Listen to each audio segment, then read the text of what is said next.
इसकी टाइमिंग के ताल्लुक से बहुत सारे लोग, टाइमिंग कहीं भी कलाम मुकद्दस में नहीं बताई गई। नॉर्मली वो एक शाम से दूसरी शाम की जो टाइमिंग है वो भी बनी इसराइल के लिए थी और किसी के लिए नहीं थी। कुछ लोग क्या करते हैं, एक शाम से दूसरी शाम तक रोजा रखते हैं, कुछ लोग 2 दिन का रख लेते हैं, कुछ 3 दिन का रोजा रख लेते हैं। तो ये आपकी अपनी कैपेसिटी है, आपका अपना पर्सनल मैटर है खुदा के साथ कि आप कितनी देर रोजा रख सकते हैं या रखना चाहते हैं। ये खुदा के साथ आपका एक पर्सनल मैटर है, क्योंकि अगर टाइमिंग बता दी जाएगी तो ये लॉ बन जाएगा। लॉ का मतलब है शरीयत बन जाएगा। सो इसकी कोई टाइमिंग कलाम मुकद्दस में नहीं बताई गई, इसलिए मुकम्मल तौर पर ये आप पे डिपेंडेंट है। जिस तरह गिविंग है, गिविंग में कोई परसेंटेज नहीं बताई गई कि तुसी 10% देना है। 10% कहां पर था? 10% शरीयत में था, पुराने अहद में था। मसीहियत में 10% नहीं है। मसीहियत में क्या है? खुदा खुशी से देने वाले को अजीज रखता है। सो कोई अगर 10% बता दिया जाएगा तो ये शरीयत बन जाएगी, लॉ बन जाएगा। और जब लॉ बन जाएगा तो लॉ को तोड़ना क्या है? गुनाह है। फिर जो 10% नहीं देगा वो क्या करेगा? गुनाह करेगा। फिर कोई 9% भी देगा तो गुनाह करेगा, क्योंकि उसने 10% नहीं दिया जो कि लॉ है,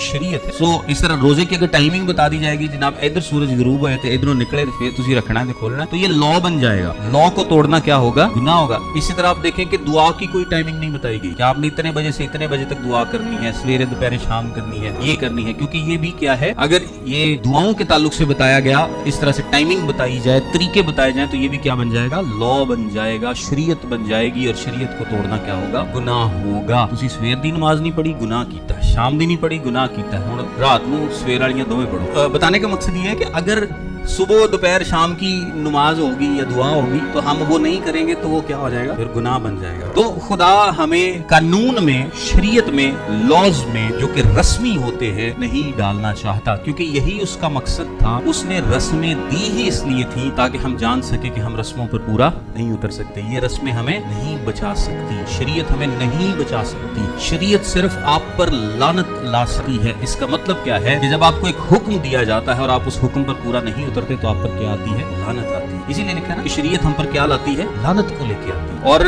अगर आप अपने आप को बहुत सारे हुक्मों में ले आएंगे और फिर जब आप उन हुक्मों पर अमल नहीं करेंगे, उन रस्मों पर नहीं चलेंगे, तो फिर क्या आएगी? आप पर लानत आएगी। हाँ, जो मॉरल कवानीन है खुदा के, वो कभी भी तब्दील नहीं होते, क्योंकि वो खुदा के दिल की मर्जी होती है कि आप कत्ल ना करें, आप मोहब्बत करें, आप रहम करें, आप तरस करें, आप दूसरों के काम आए। ये बेसिकली क्या है? ये मॉरल लॉ है। मॉरल लॉ कभी भी तब्दील नहीं हो सकता। सेरेमोनियल लॉ, जितनी भी रस्मी शरीयत है, वो अब लागू नहीं है। तो ये सारी चीजें सेरेमोनियल लॉ का पार्ट है। इतने टाइम पे रखना, इतना पे खोलना, इतने रखने, इतने ना रखने, इतने खोलने, इतने टाइम पे दुआ करनी है, इस टाइम पे दुआ नहीं करनी, ये कुर्बानी इस टाइम की है, सुबह दा बखूर है, शाम दा बखूर है, सवेर दी कुर्बानी है, शाम दी कुर्बानी। सो मिक्स ना करें चीजों को, बल्कि वो करें जो खुदा का कलाम सिखाता है।